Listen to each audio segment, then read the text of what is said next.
오늘은 베드로전서 2장 1절부터 10절까지의 말씀을 함께 나누어 보겠습니다. 제가 봉독해 드리겠습니다. 그러므로 모든 악독과 모든 기만과 외식과 시기와 모든 비방하는 말을 버리고 갓난 아기들 같이 순전하고 신령한 젖을 사모하라. 이는 그로 말미암아 너희로 구원에 이르도록 자라게 하려 함이라. 너희가 주의 인자하심을 맛보았으면 그리하라. 사람에게는 버림바가 되었으나 하나님께는 택하심을 입은 보배로운 산돌이신 예수께 나아가 너희도 산돌같이 신령한 집으로 세워지고 예수 그리스도로 말미암아 하나님이 기쁘게 받으실 신령한 제사를 드릴 거룩한 제사장이 될지니라. 성경에 기록되었으되 보라, 내가 택한 보배로운 모퉁이 돌을 시온에 두노니 그를 믿는 자는 부끄러움을 당하지 아니하리라 하였으니, 그러므로 믿는 너희에게는 보배이나 믿지 아니하는 자에게는 건축자들이 버린 그 돌이 모퉁이의 머릿돌이 되고 또한 부딪히는 돌과 걸려 넘어지게 하는 바위가 되었다 하였느니라. 그들이 말씀을 순종하지 아니함으로 넘어지나니 이는 그들을 이렇게 정하신 것이라. 그러나 너희는 택하신 족속이요 왕같은 제사장들이요 거룩한 나라요 그의 소유가 된 백성이니 이는 너희를 어두운 데서 불러내어 그의 기이한 빛에 들어가게 하신 이의 아름다운 덕을 선포하게 하려 하심이라. 너희가 전에는 백성이 아니더니 이제는 하나님의 백성이요 전에는 긍휼을 얻지 못하였더니 이제는 긍휼을 얻은 자니라. 아멘. 베드로 사도는 하나님의 살아있고 항상 있는 말씀으로 거듭나게 하시는 은혜를 언급함으로써 오늘 본문 앞에 1장을 마감했습니다. 그에 이어지는 오늘 말씀에서 사도는 모든 악독과 모든 기만과 외식과 시기와 모든 비방하는 말을 버리라고 권면합니다. 그 이유는 중생으로 시작된 새 생명에는 이런 것들이 어우러질 수 없는 이질적인 것들이기 때문입니다. 하나님이 중생하게 하시는 은혜를 알고 난 이후에 이런 일들에 대하여 본능적인 혐오감이나 이질감을 느끼게 되는 것은 이런 일들은 죄에 대하여 죽고 하나님을 향하여 사는 새 생명과 함께 할 수 없는 것들이기 때문입니다.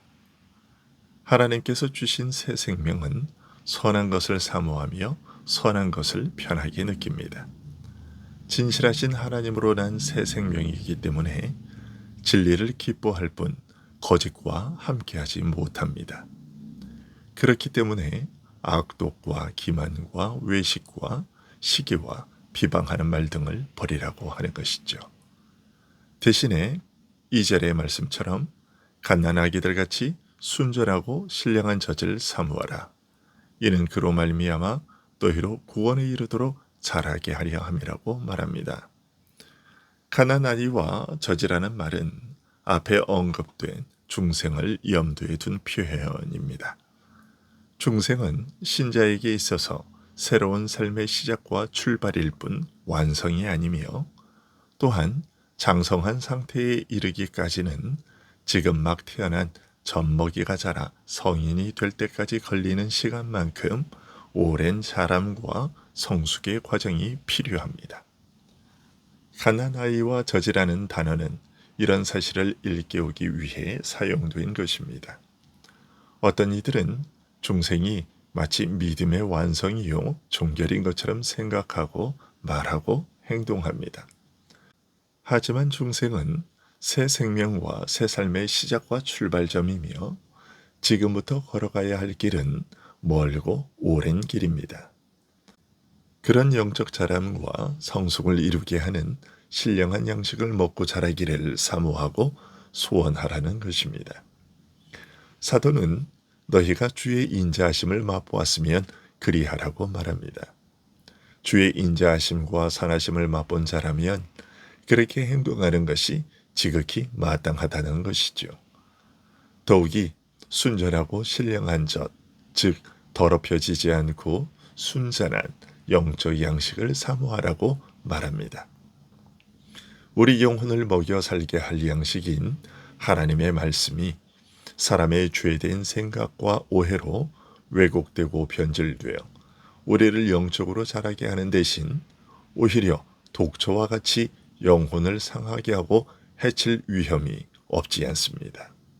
그러니 오직 더럽혀지지 않은 순전한 말씀, 참으로 우리 영혼을 살리며 윤택하게 할 순전한 말씀을 사모하라는 것입니다. 이처럼 구원의 목표에 이르기까지 우리에게 진행될 성숙은 과연 어떤 것일까요? 4절과 5절 말씀이 그것을 구체적으로 알려주고 있습니다.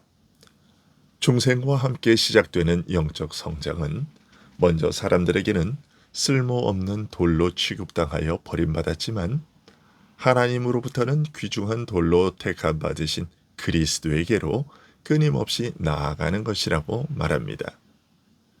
그리스도를 돌에 비유한 것은 그리스도가 하나님의 집을 세우는 초석과 같은 분이라는 의미이고, 특히 산돌이라고 한 것은 하나님의 집의 초석이신 그리스도께서 살아있는 생명의 돌이며, 이처럼 살아야 움직이는 생명의 돌로서 다른 것들을 살리는 돌임을 알리기 위해서입니다.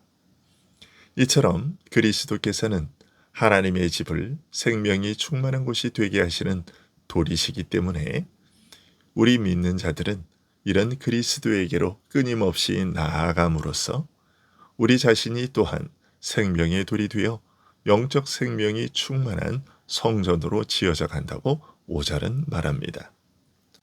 이런 고귀한 산돌에 대해서는 일찍부터 선지자들을 통해 알려졌는데 6절부터 8절의 말씀이 그 사실을 말하고 있습니다. 하나님께서는 거짓과 허위 위에 허망한 믿음과 소망을 세우고 결코 음부와 재앙이 미치지 않을 것이라 착각하는 이스라엘을 위해 메시아를 세워 진정한 구원을 베푸실 일에 대해 이사야서 28장 16절에서 이렇게 약속하셨습니다. 그러므로 주 여호와께서 이같이 이르시되 보라 내가 한 돌을 시온에 두어 기초를 삼았노니 곧 시험한 돌이요 귀하고 견고한 기초돌이라. 그것을 믿는 이는 다급하게 되지 아니하리로다. 하지만 정작 이 메시아께서 이스라엘을 찾아오실 때 그들이 그를 배척하여 버릴 것에 대해서도 시편 118편 22절에서 예언되었습니다.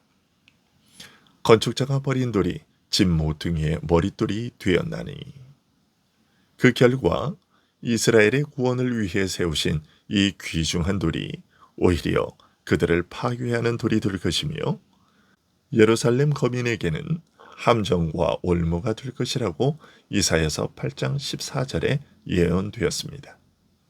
이것을 두고서 오늘 본문 8절은 그들이 말씀을 순종하지 아니함으로 넘어지나니 이는 그들을 이렇게 정하신 것이라고 전하고 있습니다. 하지만 산돌이신 그리스도를 믿음으로 받아들인 자들에게는 이런 예언이 다른 결과를 가져오는데요. 9절과 10절의 말씀이 그 결과를 알려주고 있습니다. 먼저 9절을 보시면 그러나 너희는 택하신 족속이요 왕같은 제사장들이요 거룩한 나라요 그의 소유가 된 백성이니 라고 말하고 있습니다.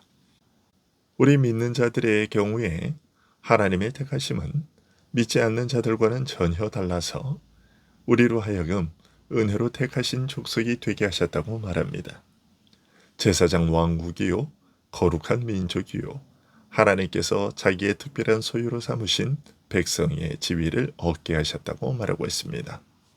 이스라엘을 애굽에서 구원하여 시내산으로 인도하신 다음 그들에게 하셨던 출애굽기 19장 5절과 6절의 말씀대로 하나님께서 우리 믿는 자를 친히 자기 백성으로 택하시고 거룩한 백성과 제사장 나라로서 하나님을 섬기는 고귀한 지위를 얻게 하신 것을 두고 하는 말이지요.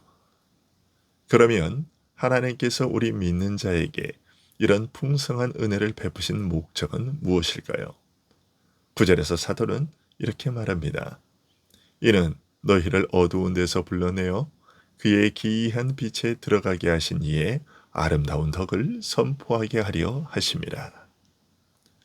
사람들이 우리를 보고서 하나님께서 어떤 분인지 알게 하기 위해서라는 것이죠.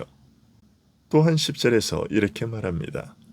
너희가 전에는 백성이 아니더니 이제는 하나님의 백성이요 전에는 긍휼을 얻지 못하였더니 이제는 긍휼을 얻은 자니라. 우리가 본래는 의인이 아니며 죄인이기 때문에 이런 우리를 거룩한 백성과 제사장 나라로 삼으시고 하나님을 섬기게 하신 일에서 하나님의 거룩하심과 사랑과 자비와 긍휼이 우리의 영광이 아니라 죄로 비천하고 비참한 자를 구원하여 살리신 하나님의 영광이 참으로 깊이 그리고 분명하게 드러나게 하기 위해서라는 것이죠. 오늘도 우리가 이런 사실을, 이런 은혜를 마음에 깊이 새기고 하나님의 택하신 족속으로서 왕같은 제사장들로서 거룩한 나라와 그의 소유된 백성으로서의 하루의 삶을 살아가게 되기를 간절히 소원합니다. 기도하겠습니다.